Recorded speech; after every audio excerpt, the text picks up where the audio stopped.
Por favor, senador. Senador Pedro Chaves, senador da República, economista, educador, professor universitário e empresário. É empreendedor, vanguardista na educação, ciência e tecnologia, foi diretor e foi reitor da Uniderp, Universidade para o Desenvolvimento do Estado do Pantanal, relator da medida provisória 746, reforma do ensino médio, e vai nos falar, na manhã de hoje, sobre o tema reforma educacional. Meus amigos, minhas amigas, com vocês, nosso querido senador Pedro Chaves. Autoridades presentes, autoridades componentes da mesa, minhas senhoras e meus senhores, senhores empresários. É com muita alegria que eu faço parte dessa play de intelectuais, por generosidade dos organizadores, para participar de uma palestra importante, como é a reforma do ensino médio. Todos nós sabemos, e não é realmente novidade para ninguém, que o ensino médio estava totalmente defasado da realidade brasileira. Ele não conduzia a lugar algum. Nós sabemos, até o nome está impróprio, né? Ensino médio. O que quer dizer ensino médio? Não é conclusivo, não é inicial, fica até esquisito isso, né? Na verdade, o ensino médio estava servindo apenas para a preparação para o Enem. Pode observar que todas as instituições do ensino básico, principalmente aquelas que mantinham cursinhos ou que mantinham cursos, né, cursos médios, eles pautavam o seu currículo de acordo com o que era pedido na prova do Enem, que era o acesso para a academia. Então havia necessidade imperiosa de mudança, na verdade, do ensino médio. E isso já desde que saiu a Lei 93/94, de 96, ela já saiu com imperfeição. Já se sabia há 20 anos que havia necessidade dessa mudança. E a coisa acirrou de 10 anos para cá, com as avaliações negativas que o Brasil apresentou em todas as avaliações, quer seja nacional como internacional. A nacional através do IDEB, né?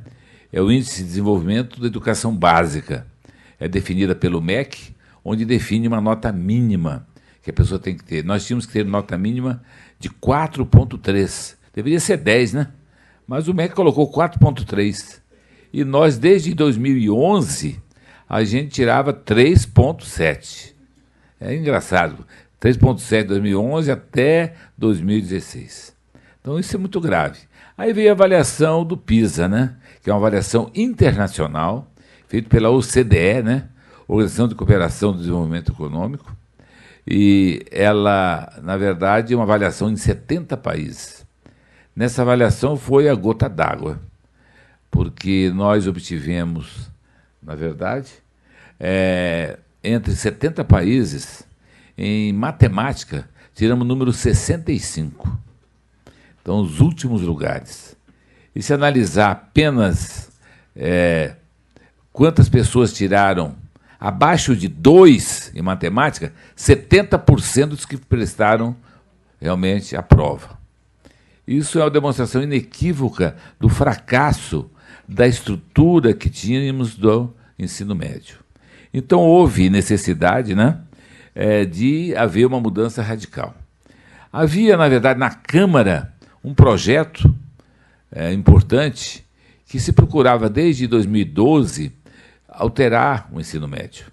Naquela oportunidade, se discutiu exaustivamente o ensino médio e, calcule, desde 2012 até 2016, encontrava-se ainda na comissão da Câmara Federal. Diante do resultado do IDEB, do PISA, não teve outra alternativa ao ministro da Educação, Mendonça Filho, e também ao presidente da República, presidente Temer, de tomar alguma atitude mais radical. A única forma que ele encontrou foi, na verdade, editar a medida provisória número 746 de 2016, porque era uma forma de acelerar a reforma do ensino médio. Porque os dois fatores fundamentais da medida provisória estavam satisfeitas, não é?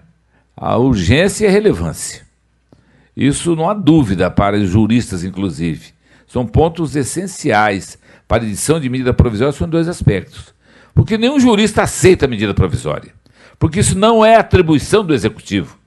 Isso é atribuição do Legislativo. É uma interferência indevida. Mas, nesse caso, justifica plenamente que nós não podíamos continuar. Então, foi editada a medida provisória para que em 60 dias resolvesse o problema. Mas podia prorrogar mais 60 dias. Então, nós tomamos diversas atitudes que nós vamos mostrar para vocês. Gostaria que...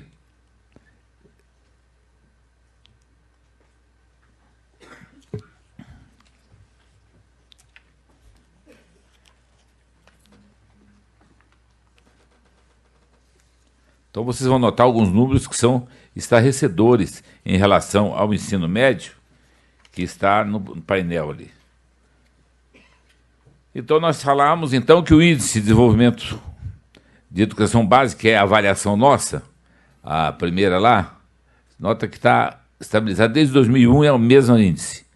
O desempenho em português e matemática, se pegar só os dois, é menor hoje do que em 1997. 1,7 milhões de jovens de 15 a 24 anos nem estuda e nem trabalha. É aquela geração nem, né? Nem estuda e nem trabalha. Então, analise o número de jovens. 82% dos jovens estão fora da escola, do ensino superior. 82%. Na faixa de 18 a 24 anos. Então, vocês observam que, se nós pegarmos estatisticamente, a gente sabe que a conclusão do ensino médio acontece entre 17 e 18 anos. E depois ele teria que entrar no ensino superior. Mas, se analisar estatisticamente, de 18 a 24 anos, nós notamos que apenas 18% está na universidade. Tem 82% perdida, invisível, amorfa, que nós não sabemos onde se encontra. Pois nós temos aqui... a partir de 2022, nós vamos entrar em declínio em relação à população jovem. A população começa a envelhecer mesmo. O atual sistema está totalmente fracassado, por isso da mudança. Produziu mais desigualdade e estimulou evasão. O índice de evasão e repetência no ensino médio era no entorno de 25%. O ensino médio virou, na verdade, como eu falei, preparação para o Enem. O desempenho dos alunos na OCDE,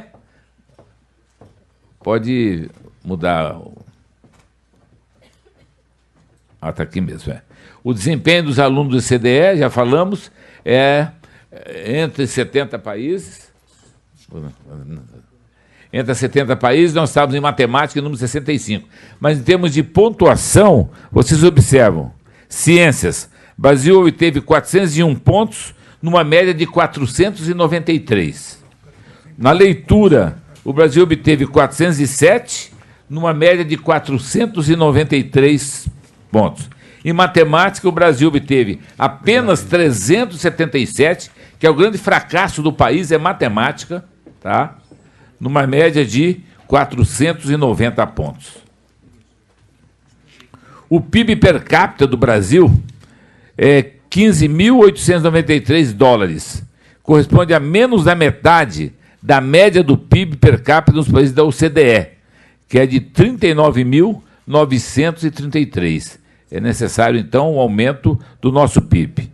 O gasto acumulado por aluno entre 6 e 15 anos de idade no Brasil, 38.190 dólares.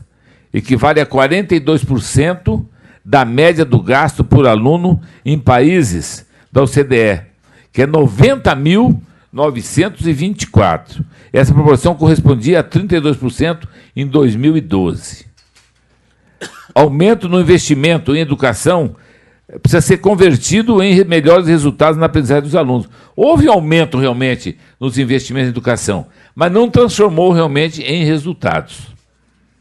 Países como a Colômbia, o México e o Uruguai obtiveram resultados melhores do que o Brasil em 2015, muito embora tenha custo média por aluno inferior ao do país. O Chile, com gasto por aluno semelhante ao do Brasil, 40.607, também obteve uma pontuação melhor, 477 pontos em ciências. A nova estrutura do ensino médio hoje. Todo mundo quer saber como é que ficou o ensino médio hoje. Hoje nós temos, na verdade, o currículo dividido em duas partes. Uma base nacional curricular, que é comum a todas as escolas do país.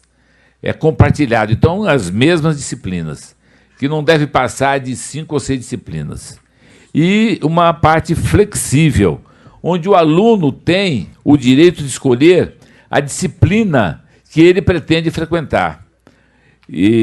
Então, essa área de maior interesse para o aluno, ele pode, na verdade, optar por ela.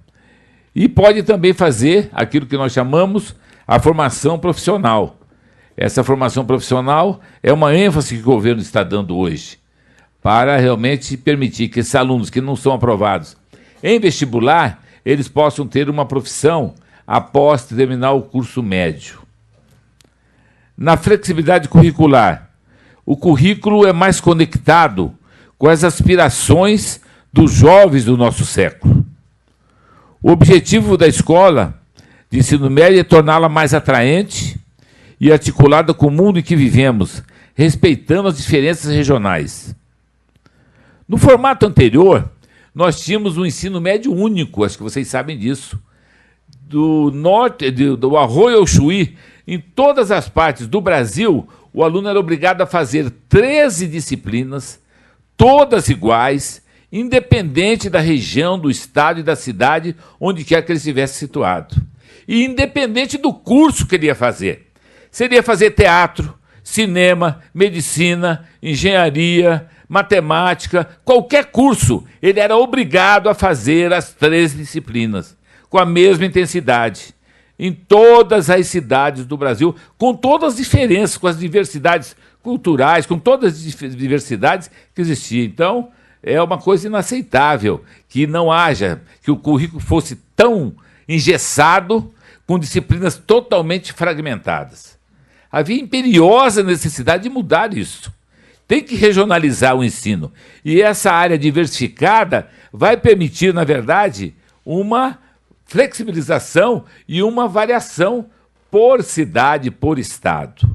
Cada sistema estadual vai oferecer ao aluno, realmente, um itinerário formativo, onde ele vai escolher quais são as carreiras que ele pretende seguir. É óbvio que uma região onde tem a agricultura como predominante, os cursos técnicos e as disciplinas serão voltadas para isso. Um curso que tem área industrial, mesma coisa. A área de comércio vai optar também por aquela área específica. Então, um dado importante é isso. Então, nós temos essa flexibilidade curricular que vai otimizar o sistema e a escolha por parte dos alunos. O formato atual, como eu falei, é uma base nacional enxuta e dinâmica, a ser estabelecida pelo Conselho Nacional de Educação. E a parte flexível é formada por 5 linhas que ele pode seguir de acordo com a sua carreira futura. Nós chamamos de itinerários formativos. Quais são esses itinerários formativos? O aluno, por exemplo, que vai fazer cinema, artes plásticas, teatro e etc. Ele vai fazer uma área, uma linha chamada linguagens e suas tecnologias. Observa lá primeiro, linguagens e suas tecnologias. Ele não vai precisar fazer novamente física, química, biologia. Quem vai fazer cinema não precisa fazer física, química. Ele vai se dedicar a aprofundar na área de linguagem e tecnologia. Aí quem vai fazer, por exemplo, medicina, toda a área de saúde, ele vai estudar ciências da natureza e suas tecnologias. Aí ele vai estudar, na verdade, em profundidade física, química, biologia, histologia, as matérias relacionadas com a área das ciências biológicas. Uma terceira ali nós temos ciências humanas e sociais aplicadas. Quem vai fazer direito, administração, quem vai fazer contabilidade, é óbvio que ele vai optar por essa aqui. Por quê? Porque aqui ele vai estudar introdução ao direito, introdução à contabilidade, introdução a economia, ele já começa a direcionar para aquela carreira dele. Depois nós temos uma quarta. Quem vai fazer engenharia, por exemplo, não vai escolher, obviamente, ciências humanas e sociais aplicadas, porque ele já teve essa base lá na Base Nacional Curricular, ele já teve uma noção de tudo isso. Ele aqui vai estudar muito mais matemática, física, as disciplinas que estão voltadas para as áreas exatas. Então ele escolhe exatamente esse itinerário. É optativo. Ele é o protagonista da sua própria formação. Isso que é importante. E temos a última formação técnica e profissional. Aqueles alunos que querem se dedicar diretamente, quando terminar o ensino médio, ter uma profissão. Isso não impede que depois ele siga a academia. Ele vai, faz vestibular normal e dê sequência, faça o Enem e dê sequência ao seu estudo. Vocês vão perguntar para mim, e nos países aí fora? Eu tive essa preocupação. Eu fui na embaixada da Finlândia, da Suécia, dos Estados Unidos, da Inglaterra. Estados Unidos, por exemplo, obrigatório é apenas 3 disciplinas: história, matemática e inglês. E todas as outras disciplinas são optativas. A escolha faz parte do programa do aluno, o aluno que faz a opção das disciplinas. Finlândia, por exemplo, há 40 anos ela luta com esse processo. Hoje ela está nos rankings, nos primeiros lugares, porque ela também se preocupou exatamente em ter uma base comum, pequena, e uma parte flexível, onde o aluno continua sendo o protagonista. Suécia, todos os países da Europa, Estados Unidos, Ásia, têm usado esse sistema. Inclusive Singapura, que tirou o primeiro lugar nesse concurso PISA. Ele tem uma parte fixa pequena, que é nacional, e uma parte flexível. Aí vocês vão dizer para mim, mas será que o aluno com 15 anos, 16 anos, ele tem capacidade, né, para escolher a área que ele vai fazer? Aí eu me reporto a 50 anos atrás, quando eu era extremamente adolescente, né?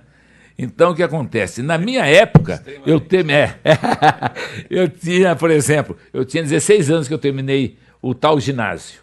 Aí eu tinha que escolher, ou fazia científico, ou fazia clássico, ou fazia contabilidade, ou fazia magistério, lá o normal, ou fazia o industrial, ou fazia o agrícola. Então isso já acontecia há 50, 60 anos atrás. Aí foram criando reformas absurdas e atropelaram o sistema, pioraram. Então, esse protagonismo do aluno já existiu no passado. Isso não significa que ele não possa mudar de itinerário. Vamos supor que ele comece a fazer um itinerário. Eu quero começar a fazer linguagem, por exemplo. Ele faz um semestre. Não tem aptidão para isso. Ele pode mudar para outro. Isso acontece, inclusive, em cursos superiores. O aluno começa fazendo direito, aí na metade do caminho, não é isso que eu gosto, eu quero fazer economia. Ele muda de curso. Não é isso não, eu vou fazer odontologia. Porque eu fui reitor de universidade há mais de 15 anos. Eu vi as mudanças mais esdrúxulas da minha vida. O cara saiu da medicina para fazer pedagogia, para fazer... Não estou minimizando, tá, a carreira das licenciaturas. Mas eram as mudanças assim, bruscas que aconteciam. Então, isso às vezes acontece. Mas é possível, diante dessa nova estrutura, uma mudança até antecipada. É bom, porque ele começa a pensar na carreira, aí ele vê que não é aquilo que ele deseja, e ele pode mudar e seguir, né, já como pré-requisito para o seu futuro. Outra coisa importante, língua portuguesa e matemática nos 3 anos do ensino médio. Isso é obrigatório. Língua inglesa será ofertada a partir do 6º ano. Isso é importante, porque tudo hoje se baseia em inglês. Aí todo mundo reclama. Mas antigamente era importante, era o espanhol, obrigatório no país todo, por causa do Mercosul. Nada obsta que as escolas que estão na fronteira, por exemplo, Mato Grosso do Sul, onde eu sou oriundo, né? Ali tem o Paraguai, que ofereça como optativa o espanhol. Ofereça o inglês como obrigatória e o espanhol. Todos os países fronteiriços podem oferecer. A lei não proíbe isso. Apenas acrescenta-se isso àqueles que acham que é essencial, porque os sistemas estaduais terão liberdade de fazer realmente esse acréscimo que ele acha fundamental para a formação integral do aluno. Quer dizer, os estados terão uma responsabilidade muito grande nesse processo. Educação física, artes, sociologia e filosofia tinha saído do currículo pela medida provisória. Mas houve um clamor da população e emendas dos parlamentares que foi insuportável. Porque eu, para fazer a medida provisória, eu não simplesmente peguei a medida provisória, mandei para a comissão mista, depois foi para a Câmara, não foi isso. Foi um processo muito mais longo. Eu peguei a medida provisória, li, analisei profundamente todos os seus dados e resolvi fazer audiências públicas. Eu fiz, na verdade, 9 audiências públicas com 53 educadores. Não só educadores. Dentre eles, eu convoquei a UNE para dar o depoimento, convoquei a UBS, que é a União Brasileira de Estudantes Secundários, convidei o Conselho Nacional de Educação, o CONSED, que é o Conselho Estaduais de Educação, convidei a Undime, convidei federações, confederações, sindicatos, enfim, calcula 53 educadores, das diversas matizes, das diversas correntes ideológicas. A partir daí, nós recebemos 588 emendas dos parlamentares, de direita e de esquerda, emenda de todo tipo. Das 588, eu aproveitei 148 emendas, totais e parciais, porque muitas eram coincidentes. Então, eu agreguei também isso no relatório. Tivemos ainda a TV Senado, que foi importante, havia muitas opiniões de mudanças, de inclusões, etc. Rádio Senado, e recebi documentos das escolas católicas, adventistas, para agregar no documento. Então, o documento, eu sinto, foi extremamente democrático, foi extremamente discutido. Agora, eu faço uma pergunta aos senhores. Será que a educação, o ensino médio, seria tão discutido se não fosse por medida provisória? É óbvio que não. Todo mundo brigou, estudantes ocupando escolas, professores fazendo movimentos, isso porque era medida provisória. Porque se fosse pelo Congresso, passaria normalmente. Seria aprovado na Câmara, depois iria para o Senado, aprovado com alguns questionamentos, sem realmente essa discussão exaustiva que houve. Porque todo o questionamento não foi pelo conteúdo da medida provisória. Foi muito mais a forma com que foi feita.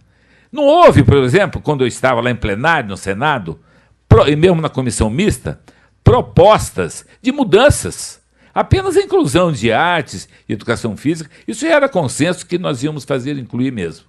Mas havia apenas questionamento sobre a forma, como eu falei para vocês, que não é a melhor, eu até condeno medida provisória, porque isso é missão do Legislativo, mas mesmo assim ela era imperativa nesse momento.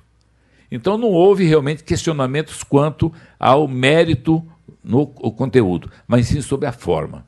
E foi mais grave ainda, porque a medida provisória 746 coincidiu com a PEC 55 dos gastos públicos. Foi na mesma época. Então o cara metia o pau na PEC 55 e, ao mesmo tempo, metia o pau, né, na medida provisória 746. Então houve realmente uma mistura das duas, a pessoa aproveitava, o PT, não, desculpa, não estou falando de partido, o partido que era contrário a esse processo, né, ele, na verdade, ele questionava, já aproveitava e batia, né, vocês sabem. Então isso aconteceu bastante conosco. Outro dado importante que nós falamos nós temos lá a possibilidade de aprendizagem por projetos. Nós tornamos realmente a legislação, essa nova lei, extremamente flexível. Podemos trabalhar com temas transversais. O que são temas transversais? É um tema que atravessa o outro, onde você estuda um conteúdo através de outros conteúdos. Você pode estudar história junto com geografia, junto com filosofia, diversas matérias transversais. Dentre quais citamos alimentação, por exemplo. Na alimentação você estuda N disciplinas, né, que são componentes curriculares. Você estuda até bioquímica da alimentação, a qualidade, a obesidade, uma série de temas que estão todas integradas uma na outra. Mobilidade urbana, diversidade e assim por diante.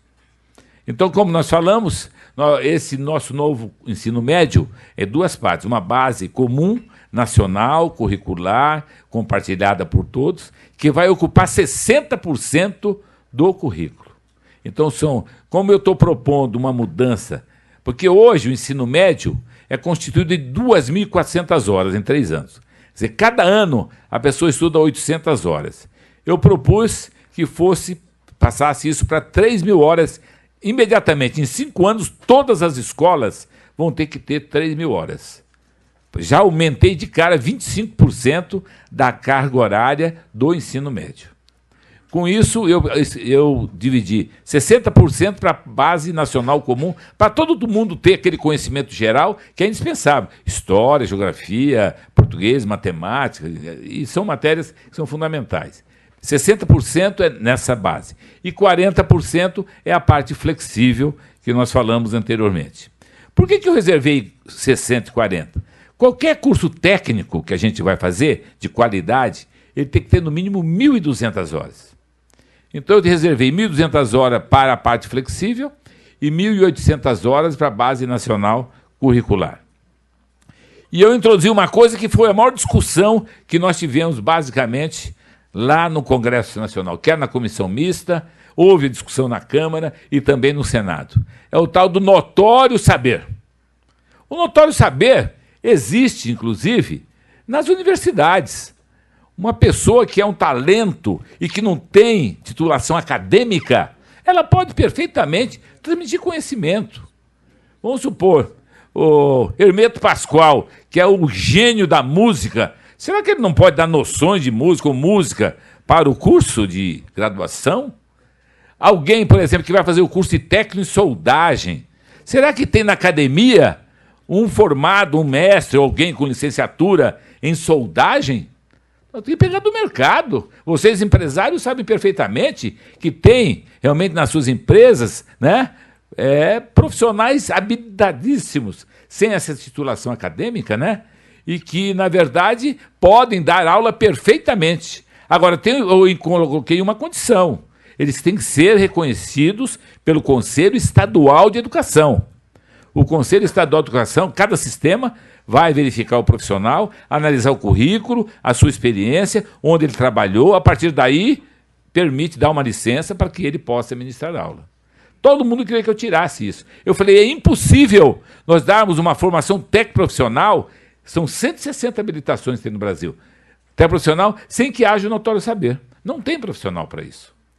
E um outro dado importante também é, por exemplo, nós temos algumas disciplinas, tipo química, física, biologia menos. Mas física, por exemplo, no Brasil precisa de 32.000 professores de física. E habilitados mesmo tem 5.000. Então tem um déficit de professor de física de 27.000. Como é que eu vou fazer para arrumar professor, né, de física para as disciplinas do curso médio, né, se eu não tenho realmente licenciado nesse número? Eu peguei as pessoas que têm cursos superiores afins, né, à formação profissional, e para esses a gente poderia dar uma licenciatura de 360 horas, né, e ele pode ministrar aula de física, se ele for um engenheiro, por exemplo. Um engenheiro pode perfeitamente dar aula de física. Ele pode dar aula, por exemplo, um médico. Vocês sabiam que o médico não pode dar aula de biologia porque ele não tem licenciatura? Os pedagogos são radicais contra qualquer profissional, por maior titulação que tenha, pode ter até titulação nos Estados Unidos, se ele não tiver licenciatura no Brasil, aquela licenciatura longa de 3.000 horas, ele não pode ministrar aula. Então nós realmente mudamos radicalmente isso. Realmente é uma coisa absurda. Aqueles, por exemplo, que são da Academia Militar das Agulhas Negras, são militares excepcionais, que são aposentados com 50 anos, está na plenitude. Ele tendo uma formação de 350 horas, que é a formação superior. Você, para dar aula no curso superior, para ter o curso de especialização, é 360 horas, né? Após que você concluir o curso de graduação. Então, se você pode no curso superior, como é que você não pode no curso médio? Então, com isso, eu incluí na lei exatamente isso. Profissionais que têm afinidade com a disciplina, com aquela disciplina, com o curso que ele vai realmente ministrar, ele tendo essa formação e tendo 360 horas de formação acadêmica, de formação de licenciatura, formação pedagógica, ele pode ministrar aula. Também foi incluído isso no projeto. Um outro dado agora, fugindo um pouco, mas que está na própria medida provisória, é o financiamento. Nós temos um problema grave no Brasil, que é, na verdade, a alimentação escolar. Nós sabemos que o aluno, quando vai realmente com fome para a escola, e acontece muito nas escolas estaduais, principalmente em pequenos municípios, mais longínquos, etc., ele vai com desespero, com fome mesmo. E as escolas, às vezes, têm uma merenda muito pobre. Isso não é culpa só da escola. Sabe quanto a União repassa? O PNAE é o Programa, né, Nacional de Alimentação Escolar. Ele repassa para cada aluno 30 centavos. É pouco, né? 30 centavos por refeição. Então, sensível a isso, o nosso presidente Temer e o ministro Mendonça já alocou mais 490 milhões, tá, para ajudar a alimentação escolar. Ainda é pouco, para ajudar a alimentação escolar. Com isso vai haver uma melhoria. Mas isso desde 2010, viu, gente? Não houve aumento na alimentação escolar. Calculem só. Realmente a preocupação tem sido muito pouca. E nós, empresários, temos essa obrigação de estar realmente alerta a esses pontos. São pontos delicados. A gente vê só manchete no jornal. Fulano não teve alimentação escolar, não teve merenda, veio com fome e tal. Mas esse é o problema. O Estado não aguenta. Porque o Estado complementa isso, sabe? Dá mais, talvez, 10 centavos, mais 20 para ajudar. Mas é muito pouco. O Estado está em situação também, alguns, né? Em estado falimentar, que nós sabemos disso. Então é necessário que haja aumento. E houve agora, há 20 dias, uma reunião que eu fui a Brasília, foi assinado realmente mais recursos para a merenda escolar. Outro problema também, esses itinerários formativos, como a gente pretende que amplie a carga horária, o governo federal vai alocar mais recursos para isso. Isso vai ser um dado para nós importante, né? Eu não estou seguindo lá, hein? Vocês estão... A de alimentação escolar, ó. Olha lá, 30 centavos, ó. Então, nós temos aqui, como nós falamos para vocês, esse problema aqui é grave. Um outro detalhe é o seguinte, na lei original dizia que a pessoa podia fazer mais de um itinerário, quer dizer, podia fazer uma habilitação, depois ele fazia outra, tudo por conta do Fundeb, né? O Fundeb é o Fundo de Manutenção da Escola, né? Então, com o Fundeb, você consegue ajudar a escola a pagar o salário do professor. É o Fundo de Desenvolvimento da Educação Básica. Ele procura o seguinte, havia uma intenção, já do ministro anterior, de melhorar o salário dos professores do ensino básico. Então, ele, na verdade, repassa 18% da receita bruta, da receita líquida, para todos os estados do Brasil. Mas como nós estamos aumentando o tempo de permanência do aluno na escola, então esse repasse tem que aumentar. Porque não é possível a mesma massa, tendo aumento de carga horária, não é? Senão vai diminuir realmente o salário do professor. Então vai ter um aumento proporcional a isso. Nossa senhora, o tempo é rápido, realmente eu estou tão entusiasmado aqui que Então vamos lá. Outro problema que está na medida provisória é o fomento ao ensino integral. É a intenção do governo fazer tempo integral para todos os alunos do ensino básico. E esse oferecimento deveria... Tem o PNE, tem o Plano Nacional de Educação, que foi feito no Congresso, né? Ele foi refeito agora, de 2014 a 2024, e ele pretende que a gente tenha, que tivesse até 2016, 50% dos alunos da escola pública deveria estar em tempo integral, desde da escola pré-escolar até o final do ensino básico, até o ensino médio, 50%. E, em geral, contando público e privado, 25%. Na verdade, esse 50% foi totalmente frustrado. Com o repasse agora que o governo vai fazer, isso vai chegar a 9%. Hoje nós temos mais ou menos 5% apenas de alunos em tempo integral. Então o governo pretende repassar recursos, ele vai repassar 1,5 bilhão para que possa colaborar, na verdade, com as escolas. As escolas vão ter que fazer um termo de adesão com as escolas, os estados, adesão com o governo federal, para que haja esse repasse. A escola tem uma série de compromissos que ela tem que fazer com a União, através da Secretaria de Educação, né? Ela vai ter que diminuir o índice de evasão, de repetência, melhorar a nota do IDEB, etc. Quais serão as escolas escolhidas para tempo integral? Serão as escolas com menor IDH e as escolas com menor nota do IDEB. Quer dizer, as escolas com menor índice de desenvolvimento humano. E as escolas com menor nota, essas serão aquelas escolhidas para ter tempo integral. Então, todos os estados têm que fazer isso. Por exemplo, Mato Grosso do Sul foi contemplado agora com 16 escolas. É pouco? É, mas é um começo. A ideia do governo é dar 7 horas por dia em 50% das escolas, pelo menos. Então, 7 horas por dia significa 4 horas de manhã, 3 à tarde, mas sob forma de atividade. A ideia do governo é colocar, na verdade, não 2.800 horas, nem 3.000 horas, e sim 4.200 horas. Lembre que nós estamos hoje com 2.400 horas, e eu coloquei na lei, no projeto, 3.000 horas, não é isso que eu falei que aumentei para 3.000 horas, e dei prazo de 5 anos. E o governo fala em 4.200. Como o governo nem sempre tem condição e tem caixa, porque ele fala gradativamente para executar isso, entendeu? Eu determinei que tivesse 5 anos, 3.000 horas.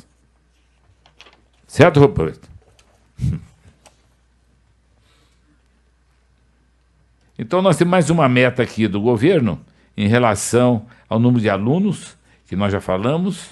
Depois nós temos o repasse. Esse repasse que o governo vai fazer para os estados é muito baixo, viu, gente? Mas eu tenho que falar para vocês. Ele vai repassar, eu falei, 1 bilhão e 500 milhões para tempo integral. Com isso, ele vai aumentar mais 4% a 5%. Então, nós vamos ter 9% dos alunos em tempo integral, tá? No ensino médio. Cada escola vai receber R$2.000 por aluno ano, para ajudar. É ajuda da União. Com o restante vai ter que ser bancado pelo Estado. Então, é um dado importante. E a escola, como eu falei, tem que fazer o termo de compromisso. Aqui nós temos uma tabela também, eu vou passando para vocês rapidamente aqui, ó. Tem uma tabela de quais valores que repassa por estado. E como nós falamos que a coisa mais importante que eu acho é que tempo integral será para as escolas do menor IDH e com menor IDEB. Isso é uma política social também. Aquelas escolas de periferia que tem a população vulnerável, né? Criança e tudo mais. Eu acho que é a política correta. E, por último, uma última frase que eu acho importante e que serve de parâmetro para muitas coisas que eu faço, essa última aqui do Mandela. A educação, né, é a arma mais poderosa que você pode usar para mudar o mundo. Muito obrigado, gente, pela paciência.